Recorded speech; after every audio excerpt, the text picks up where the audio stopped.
Ladies and gentlemen, the next session is about aligning experience design and digital customer journey to ensure long-term success of your CX projects. We have here with us, our moderator is taking a wonderful selfie, I guess. We have Mr. Sudip Gupta, Director, PwC. Let's give a warm welcome to him. Let's show some energy. We have here with us our elite set of panelists, Mr. Dhaivat Vice President, Service Assurance, Vodafone Idea Limited, Mr. Anish Chowdhary, Business Head, Retail Digital Business, Yes Bank Limited, Mr. Sujay, Head Digital Marketing, L'Oreal, Ms. Vaishali Thakkar, Head Customer Experience, VAS, TATA Croma, Mr. Rajdeep Charan, Senior General Manager, CRM and CX, Eureka, Forbes Limited, Mr. Prashant Sharma, Vice President, CS, Risks and Payments, Gameskraft, Ms. Harmeet Kaur, Head Customer Engagement, D2H, DishTV India Limited. Very warm welcome to all of you. Would you, Sudip sir? Thank you so much. Are we expecting more people to walk in with the bell, or should we start?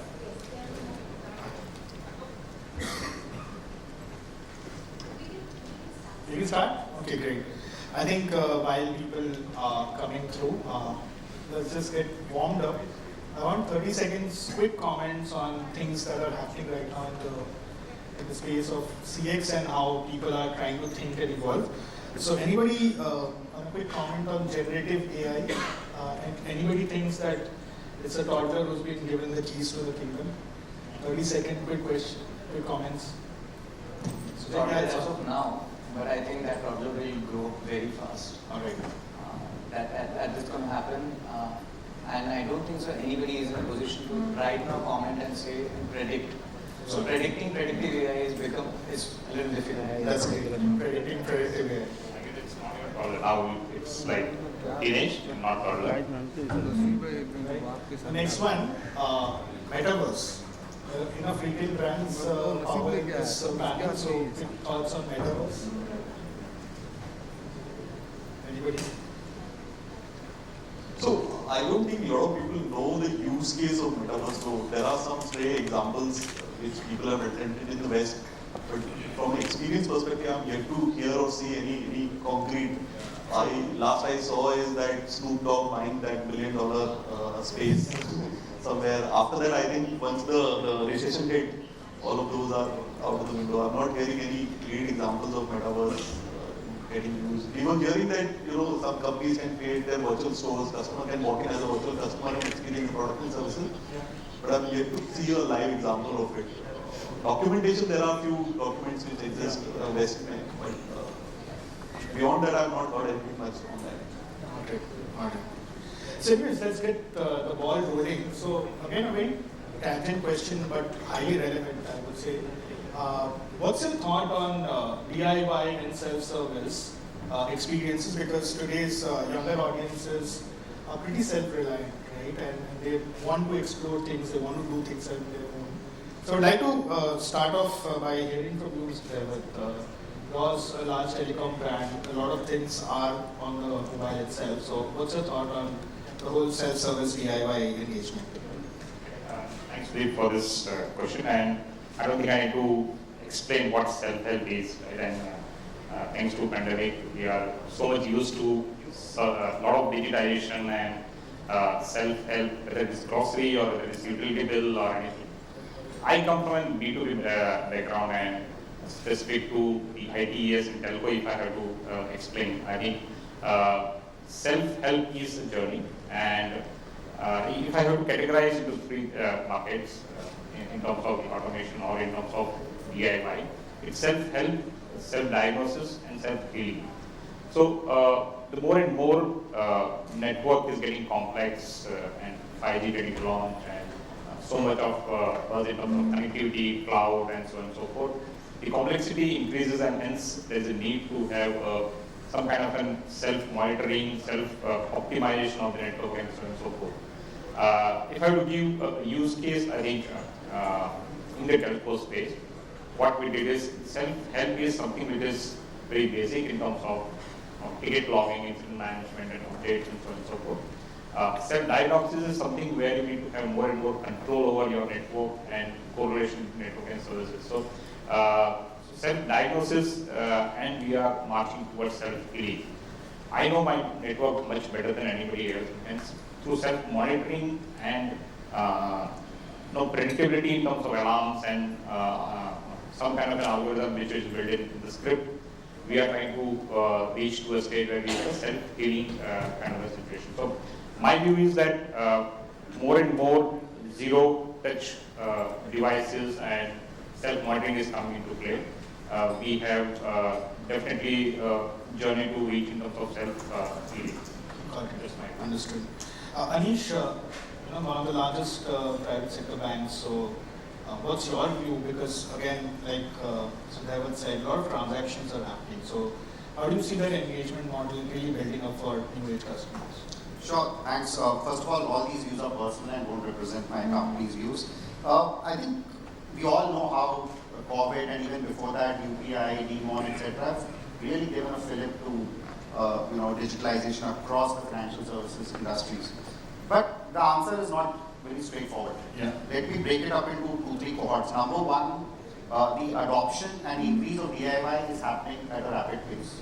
But it is being driven by certain customer segments. So if you look at teenagers, you look at young under 25s, they prefer the Instagram audience, they prefer to do more and more stuff DIY. But the moment you get into the segments which are, let's say, very high income, what we call as wealth customers and ultra rich HNI, they still prefer personalized services and relationships. Simple tasks which could be done digitally is being preferred instead of going to a bank branch. So the branch footfall is falling in that context across India. Yeah. But then India is not one homogeneous country. You have rural, semi-urban. So if you look at it, it's a checkered map. And therefore, as an institution, if you have to invest, the investment has to happen on all fronts. One cannot say that I will not invest in physical and I only go digital, and not invest in manpower and everything will become self-serve. That's not the case. Even in terms of the challenge, I think that especially when it comes to experience, because I often say that people love money, but they don't love banking enough. And it's because nobody loves going to a bank or accessing. It's a very, there are a lot of things that needs to be done, right? And one of the biggest challenges in making these things work is the back-end processes. Because ultimately you're dealing with money, there's regulation, there is security, safety, in so many dimensions. And therefore, and given the complexity and legacy systems that you have, how do you really work backwards and stitch together a process which is very lean and simple? I think that's the biggest challenge to making digitalization on a DIY work smoothly. So that's in a nutshell. I think it's a checkered thing. It's growing, but it has its complexity, and the solution is not just technology. It's very much processes and customer-centric design.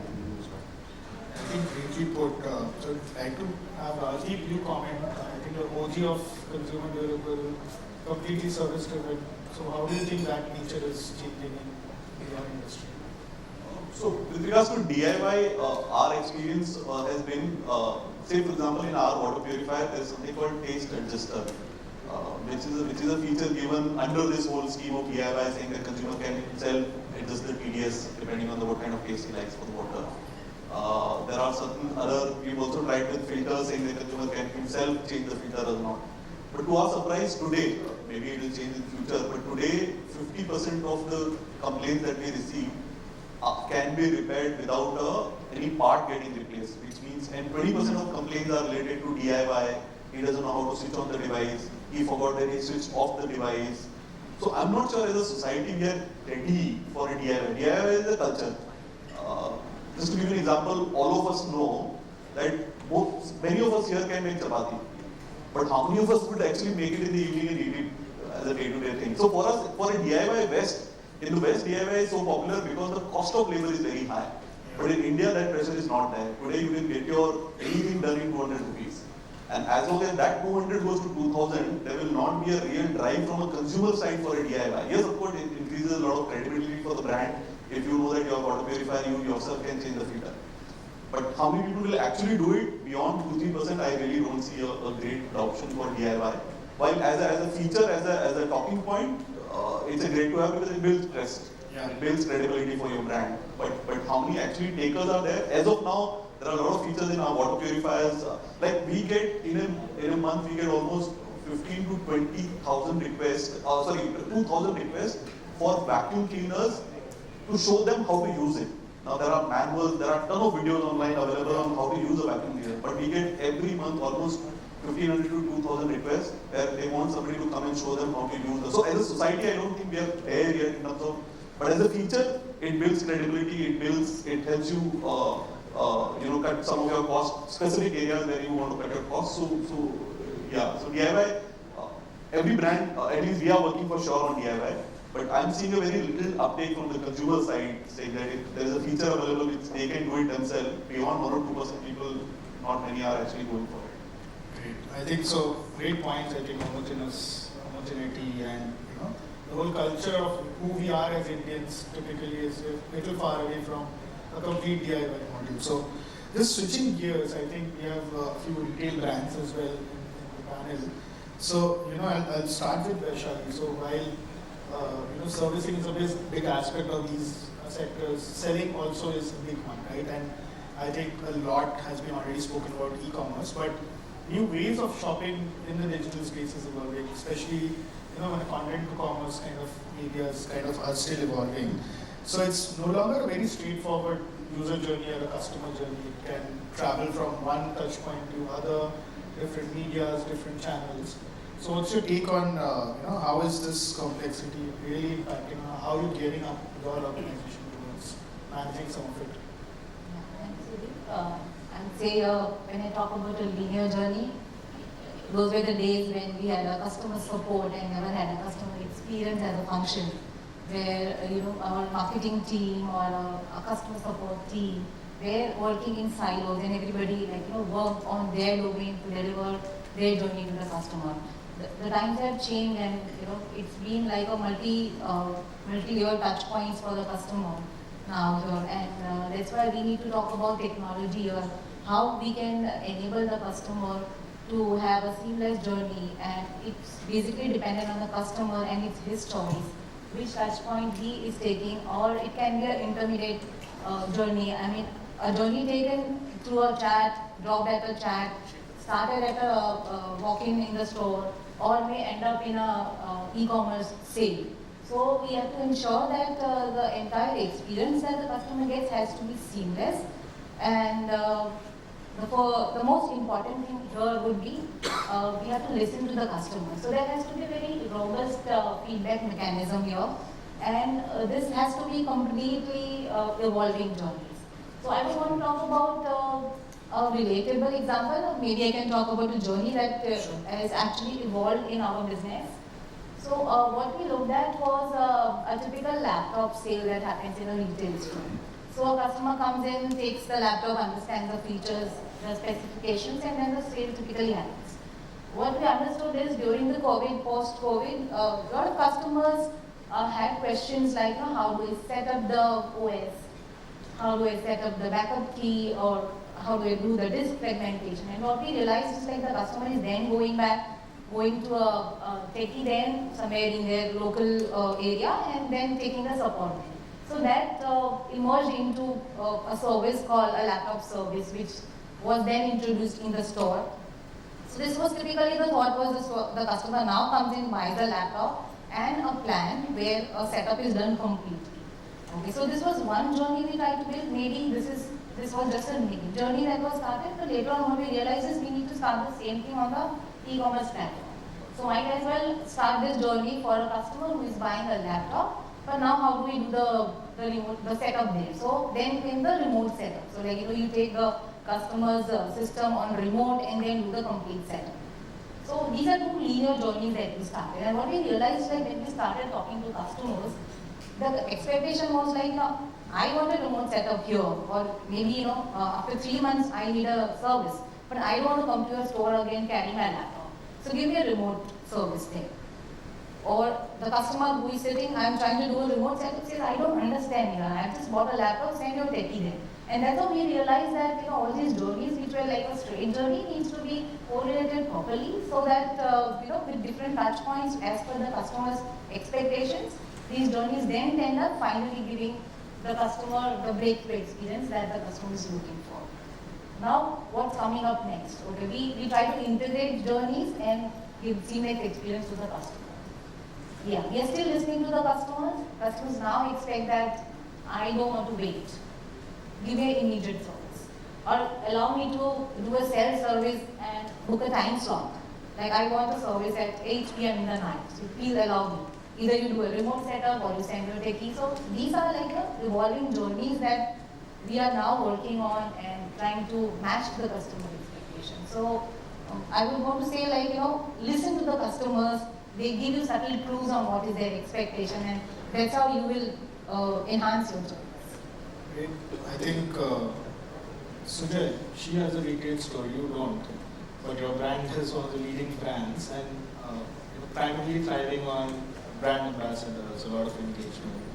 So how you are seeing that evolution of this whole non-linear journey that Vaishali spoke about, because your product is available right from a sachet to a bottle to everything else. So please help us understand. Yeah, sure. Thank you so much for the question. I think I fully agree with the fact is that the journeys are not linear. And if you ask me, human mind is not that simple. So journeys are never ever that linear. So even if you look at a traditional IDA model and you feel that, okay, fine, there is a full funnel approach, consumer only enters from the top of the funnel and slowly he converts. I think even in the 90s or early 80s, things were never like that. And as we have moved to a new decade, things have definitely changed and evolved. And keeping the new decade in mind, I mean, I'm saying it's the 2020s of the world when we are looking at, given the fact there are so many touch points which consumers has, so many, when I'm saying touch points, these are virtual as well as physical touch points. Earlier it used to be probably a single TV, maybe a magazine or newspaper, and when you're venturing out, you're going to a retail store. Nowadays, at least there are 3 or 4 different screen sizes available for you. So right from your mobile to tablet and laptop and TV. And along with that, either you are going to a mall, you are going to a retail shop, you are going to a salon, all these things. So coming back to maybe the brand which I represent, the biggest challenge which we have is share of mind. I don't even say share of voice. Share of mind because if I'm a beauty brand, I'm not only competing with only the beauty competitors, I'm also competing with the brands which my TG is actually looking forward to. So it can be a fashion brand, it can be a retail brand, it can be anything. Sure. So keeping all those things in mind, the journeys actually start from anywhere.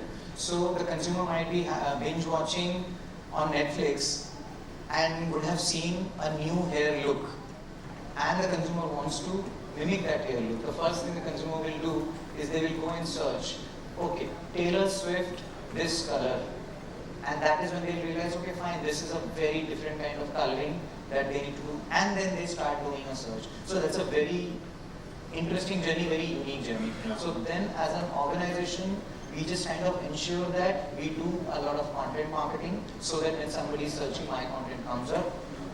We are very much there on search so that if somebody is searching a French balayage look or maybe a certain kind of highlights or something, they get to see our content, and from there they maybe land to a salon, maybe go to a retail outlet and buy, or maybe log into any of the marketplaces and buy.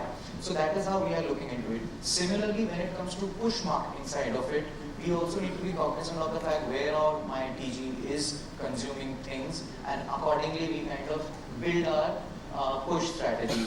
And nowadays, because we talk about a lot of this AI and just before this, the question was about self-diagnosis and all. Yes, there are tools and chatbot also which we kind of leverage just to give that initial input to the consumer. So you can log into a chatbot and can just simply put certain questions that I have a dry hair or I have an oily scalp issue, and then there are options and all. So from there you can go through the content in detail, or maybe talk to an expert, go to a salon. But the whole idea is that because the journeys are not linear and you don't know where the entry point of the consumer will be, you need to be prepared and you need to be integrated in that approach, whether it's a pull function or a push function, and then accordingly drive things. Got it. Great, I think. Sujay, we finally come to you, Harmeet. You're talking about single consumers. You have a household to cater, and there's so much of content around us. So, at Dish, how do you see this whole touch point evolving? And I'm guessing you have a lot of partnerships as well from brands like Absolutely. So, how do you see the space evolving in terms of journey and how you're trying to I be think customers? Vaishali's covered it really well. There are multiple journeys and there are multiple scenarios, there are multiple situations. You've covered the aspect on how one can really customize it, knowing from what the consumer needs. At DTH, which is DishTV, the brand that I represent, we are the Asia's largest DTH and the world's second largest DTH.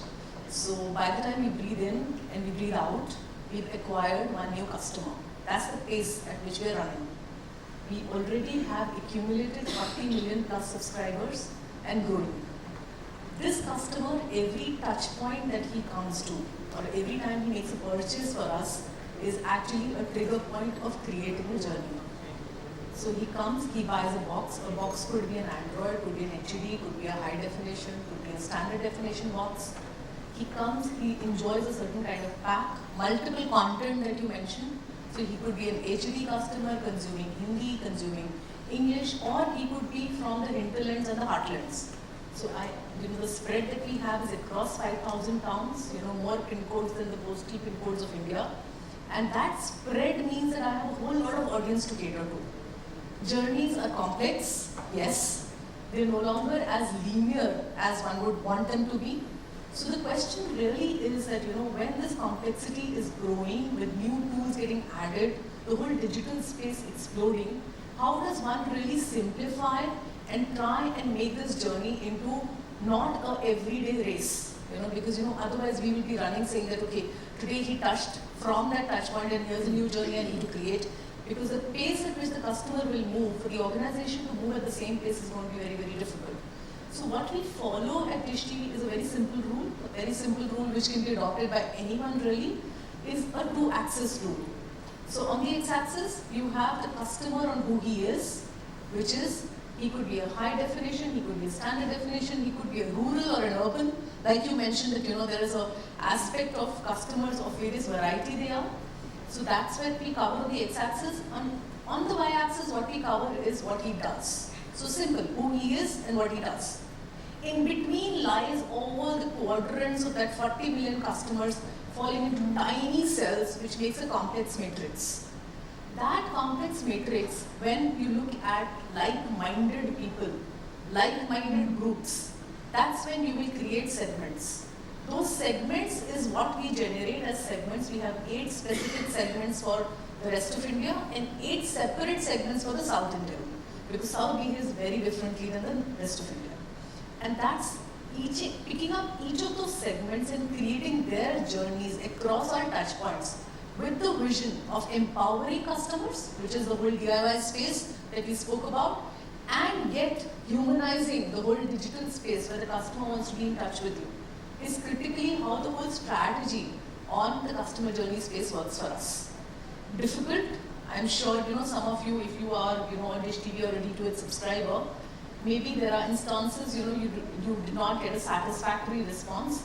But the endeavor is that you continue to listen, which is what Vaishali did mention, continue to listen, continue to learn from the customer, and continue to enhance. But the framework needs to sit in a simplistic way.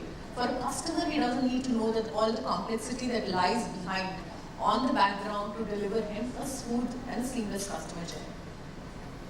Thank you. Great response, I think, Harmeet. And I think every one of you seated here as CX leaders would want to impact that top line by driving loyalty, by driving engagement. But like you said, there are always instances where there is a dissatisfied customer. So, Prashant, finally coming to you, a very new industry, gaming. How do you strike the right balance between a dissatisfied customer and the constant evolution, at least very pertinent to your industry and space that you need to do? So, what do you think is the right balance, and what's comment on where should the focus be? So honestly, I could give a straightforward answer saying ki, you prioritize what your important things are, what the customer wants, then, say let me put X percentage on, solving for your existing customers and say Y percentage on the, say your potential customers. Last year we tried something new. So what we did was, in our leadership meeting, we did a session called Taste Your Tea. What does it mean? So we have multiple gaming apps. Okay. So we said let's go and play them ourselves, because as leaders we may not be engaging with the app, so we have teams and they're doing it. And then we said, okay, let's all try and do the core flow. So we call something, core flow is something which is important from an aspect where any of our customer would come in, say, do some key core flows which are important for him to exist on our platform and for us to be able to give him a great experience. And we realized that there were a lot of gaps in all of these, right? So, and there is when we took a call here, there are a lot of things that need to be done, and we can always play that game around prioritization. But at this point of time, we say that we'll fix our core flows, right? So, and the next 2 quarters we spend mostly on fixing our core flows. And it's not an easy task, I'll tell you. Because I've lived it last year, and I feel like because there are a lot of things that my team wanted to do, other teams wanted to do, but we had to always push back. Sometimes we also question that, why are we doing this? But then eventually when we, got through that entire exercise, we realized that we fixed a lot of smaller problems which our customers face every day, which anyways took our journey ahead. And now we have a strong backbone based on which now we can pick the best features. So I think the answer really would be, of course you look at data, but then it's very easy to, and see, if you talk about engineers or product guys, right, they'll always look at, I will do some interesting stuff, right? I don't want to fix older problems, give the bugs to someone else. And there is, I think, the responsibility of leaders comes in, where they put a stance saying that, and all of them have plenty, right? You can't be one leader who decides that. Yeah. So as a leadership team, we need to take calls around, okay, what is right for my consumer? And should I put my foot down and say, let me fix these things first before delving into the next? So that is one of the examples that I can. Harmeet, you want to respond to it in terms of what's the right balance of fixing the old versus building the new? I actually have a very different view on it. They are things of the same bucket, So if I was to give you an example, coming from the city, we're all sitting in the city of Mumbai, which is Bollywood. What makes a masala film really a masaledar film is, a combination of a villain and a hero, right? So if there is no villain, there will be no hero, right? And therefore, from our perspective, if there are no customer issues, or if there are no customer issues which give us core customer insights, we will not be able to innovate. Innovations gem from the core customer concerns, core customer requirements, core customer needs. So let me share an example with you at DishTV and D2H.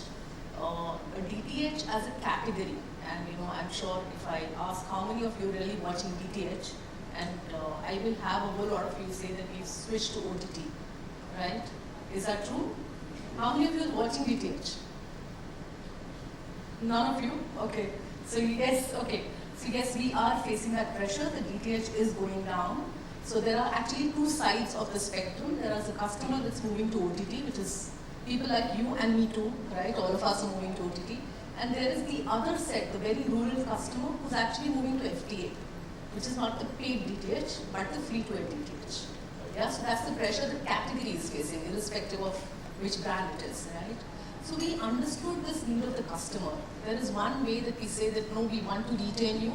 I will give you more channels. Why don't you watch this? Why don't you watch that? And I have a great episode coming, and I have a great series, and I continue to do retention by virtue of enhancing content and saying, please come and watch me. The other is I go where the consumer is going, right? So what we've done at DishTV is that we have launched a brand called Watcho One. Some of you may have heard of it. It is an amalgamation of all the OTTs brought together on a single platform. So Watcher One has its own content, which is unique content, which is under the brand Watch Exclusives, and it has 13 OTT apps. So unlike all of us who have, singular apps that we subscribe to, so for IPL, we will take a Star or a Sony whenever the cricket comes. We will have other apps that we are interested in, like an Amazon Prime. The rural customers have Chopal and some of those other apps which are very, very popular in those pockets. What we've done is we've brought together all these apps into a single package. And this single package we are offering to the customer as a proposition which comes at actually about 80% discount. So which means that if all of us today on a $299 pack plus a $399 plus a $499, we're paying $1,000 per month for all the OTT apps, we primarily get 1 year of the app in just 1,000 rupees, 999, right? And we already have 1 million customers paying us on this and growing really, really fast. So it is going where the consumer is, right? And to take this forward, what we've really done is we've actually understood another core insight. So we saw that while the customers are coming to us on Watcher One, they're also not staying with us for very long. So we said if the customer is not staying with us for very long, we try to understand what the core concern is.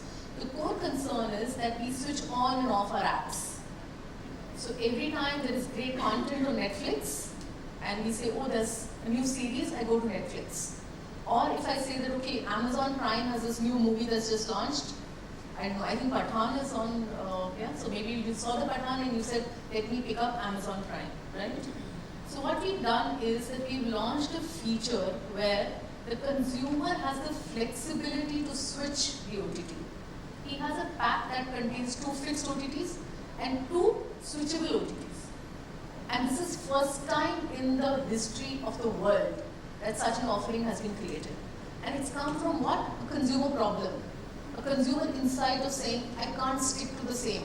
Because I watch Netflix for a while and I say, now they don't have any more content. So I said, no, now let me move to Amazon. I watch it for a while and then say, okay, let the content get filled up and later I'll come back and join that space. So you give that offering to the customer and he is bound to grab it up. So innovation primarily comes from the customer insight. So the masala story, the Bollywood story is what it combines together from insight to the innovation. So it's basically what Prashant you said, either let the data talk or get insights and choose accordingly there. And of course, innovate or die always is the motto, I think. I think you touched upon a very important part where she talked about rural and urban, right? So Sujay would want to get your views of when there is a vast majority of TG and there is a different product catering to each of the TG, as a central brand, how do you, and we've all heard this hyper-personalization thing, right? And you spoke about the Taylor Swift example also. So what are some of the challenges you're facing and how you're countering them in terms of hyper-personalizing the whole aspect of the brand and the TG? Yeah. I think not only us, I think most of the brands who have a wider presence across geographies or most of the brands who have a very diverse portfolio goes through the same challenge. Yeah. And as he was mentioning that it's like a checkered flag. It's like, doesn't look like, it's a map within a map, I would say. So in our case, if you ask me, because we have multiple brands and they cater from as small as a sachet to a bottle which is probably 40 euros. So that is how the price bands are. So the way we actually do and put them in a pyramid is that there are recruitment brands. With the recruitment brands, we try to reach out to newer set of consumers who are probably not bought into the category or probably who are buying a competition product. So we try and do the recruitment from there. And then there are these 4 brands at the middle, which are basically the bread and butter, from where the majority of the volume comes in. And then there are top brands, which are like luxury and aspirational brand, which people probably look up to and they think that, okay, fine, one day I might end up using that, a 40 euro shampoo or a 100 euro serum, like that. So once we have this kind of laddering in place, what we typically do is we use data. And the majority of the source of data is obviously from our own assets. So we have B2C websites, we have also doing a lot of media related content. So there is a bot, then there are these other diagnosis tool, which is self-diagnosis tool. So from a lot of these places, we collect data. And from that data, we try and create a lot of these cohorts. Once we have these cohorts, we use it for two things. One is to obviously reach out to the consumer via media. Second is so that we actually use that data to analyze and figure out those consumer insights, that what is their problem statement.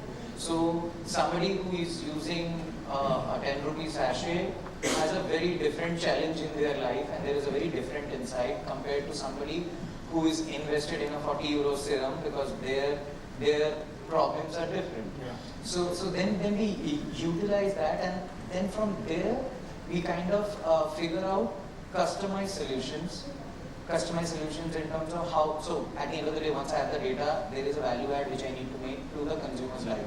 So whether it is a personalized one-on-one video consultation that a consumer can do, that thing is also available, or it is as simple as probably helping them reorder by simply giving them a nudge with a personalized WhatsApp alert or with an EDM stating that, hey, last time when you bought a bottle of shampoo and a serum and a mask, it was maybe 3 months back, maybe this is a time for you to refill. So there is a very customized this thing. Or if somebody is buying a certain amount of shampoo and serum, from that data we also know that if it is, say a certain amount of shampoo which is catering to curly hairs, or it is catering to damaged hair, or it is catering to colored hair, then I know what is the kind of next messaging or follow-up messaging I can send it to the consumer. So whether it is for a hair spa, or a root touch-up, or anything else. So that data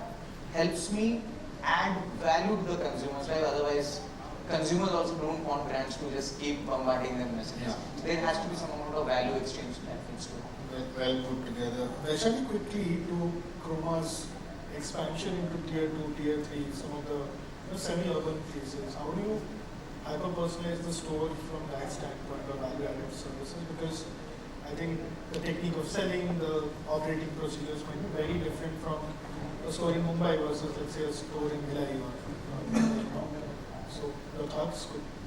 Yeah, so when I talk about personalization, it's more to do with something that comes directly in the mind is right communication to right person at the right time. So when I talk about 2-tier or 3-tier city, language is something that directly connects to the people, and that's why we truly work on moving on regional there in terms of our approach, so that we have a direct connect here. In terms of personalization, I want to take the point which Sujay made in terms of how do you personalize, how do you communicate with the customer in terms of providing solution. Now here, there is a very thin line between the data that I want to use. I may call it data abuse, or I may call it providing solution with the data here, right? So with this thought, when you typically go on a website or put a product in your cart, you would end up getting emails from the e-commerce, the website, stating that, okay, now this is the price, you please buy, or this item is going away. So those kind of emailers you keep on getting and not sure if somebody is reading or it's going on to junk and all. So what we did is like, whenever we encounter this kind of situation, specifically in a 2-tier or a 3-tier thing, city, what we did is like, we have made journeys in our CRM, where for certain categories, we take a very personal approach in terms of the store which is nearby the customer's location would then end up calling the customer, inviting the customer. So there is one is a manual approach that we have taken. The other approach is a digital communication, where we would not want to talk about what is the price of the product, but this product is available in your nearest store and these are the features, and if you need a personal assistant, do connect or do call us. So this is the kind of approach that we are taking here, and not getting very pushy on purchasing the product, but yes, we could provide a video assistant to the customer. So what we have done is like there is one virtual store that we have built where all our products are there and we can go video assist and show the entire product features and how the product functions to the customer. So we're trying to get a balance between a digital and a customer who is in a 2-tier, 3-tier, doesn't want to walk in the store, but is available to have a video call. So all these channels we are leveraging on. Understood. Prashant, primarily on online-based multiple portfolio of apps, like you said, how are you personalizing it? Comments and thoughts? So, kind of customers, there are multiple segments of customers basis arise. One is that people who have played games before. Say for example, if you offer rummy or poker, people have played offline, never played online. That's one segment. Second would be, I have played online on some other apps, but I have not played on yours. Or third would be, I have never played it on, right? These are the typical 3 segments that we cater to. Now, journeys for each of these could be very, very different. Somebody who is coming for the very first time, he needs to first get confidence about the app, around, okay, what does this app do? How can I trust this app, right? Is my money safe here? So you need to include those trust elements around, in the very early in the journey, and especially around, say, when you want to make that customer into a paid user, right? For a user who has already tried other apps, he knows pretty much how it works. So for him, it's more important to understand, okay, what is your value proposition? Why should I play on your platform? What are your offerings? Do you have a better gameplay? Or do I get a good experience? Do you have better customer support? And all those stuff, right? So these are the typical ways in which we differentiate, and also this changes by your games as well.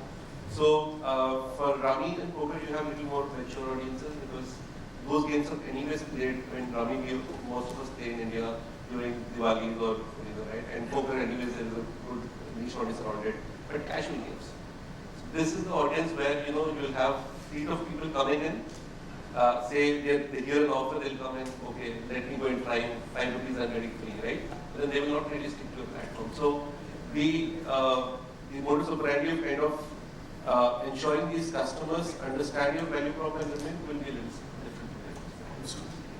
So probably the last question for this panel. So what I've heard so far, data, insights, a lot of systems, and I think one of the most complicated systems probably is banking, Anish. So I think most banks over a period of time have built a lot of widgets, tools, catering to new audiences. What's your take on unification and bringing everything together, right? Because in the name of building that hyper-personalized journey or a linear journey, trying to make sense of everything, systems need to speak to each other, and I think probably one of the biggest challenges you might be facing is this. So what's your take on this whole unification of multiple systems? I see you smiling already, I'll let you go. I think the question. Yeah. The question this unification thing reminds me of this unified theory of relativity that Einstein was trying to put together. I think it's a holy grail. But 2-3 trends I'll talk about because this is a huge topic and there's a lot of contextual stuff around it. But one, I think organizations, traditional organizations, are going through this catharsis of transforming themselves away from silos. And in one way, the way data democratization has played out in the society, where now everybody has access to content and they are creators themselves. I think data itself is driving a lot of change within organizations because suddenly, everything is moving from product centricity to customer centricity. Typically in a bank, we offer around 15 to 20 different product lines. If you take the entire the SKU language, then we probably will be 300, 400 products at least.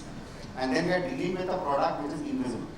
Yeah. We do 100 lakh crore of credit in India every year, and most of it is dispersed as a invisible money in your account. So everything is around data. So it starts with data, but I think in my experience, I believe there are 3-4 pillars which works across. I think first and foremost, from a technology perspective, the way the evolution is happening, the challenge is to move from monolithic architectures to platforms. And that is where the cost of experimentation and all matter, because if you invest a lot of time and resources on a particular technology, it's very difficult to come out of it. Therefore, configurable microservice-led architecture is helping most of the organizations to kind of prepare very agile and scalable frameworks. Number 2, moving away from say, you know, a customer comes in, you're looking at life cycle. You know, it doesn't matter whether you need a personal loan or an auto loan or a home loan, you need a credit. And at different stages of life, you need it in different forms and fashion. Yeah. So, with the help of data and the India stack, you know, I can tell you India is zillion years ahead of US or Europe or Japan when it comes to overall India stack. It's not just UPI, account aggregator framework that's coming in, the token, ONDC, and you know the entire health stack. I think as things come together, next 5 years we'll find that every individual is a data point. N equal to 1, perfect hyper-personalization is already we are moving towards that. Yeah. So each individual today, at least 20-25 crore Indians today have at least a personalized pre-approved offer available from some financial institution or whatever. To bring all this together, I think the challenge is when you look at data, the organizations are working on board. So one thing which has worked very well, and one thing that I'm driving is, we work in garages. So while there are departments and KPIs, half of the time of at least the core product teams are going through garage functions. We work in pods, scrums, we've created various agile teams, and that is ensuring that there is unprecedented collaboration. So our time to market, we just did an experiment, we managed to launch an end-to-end chatbot which involved more than 120 stakeholders in 10 days flat. Wow.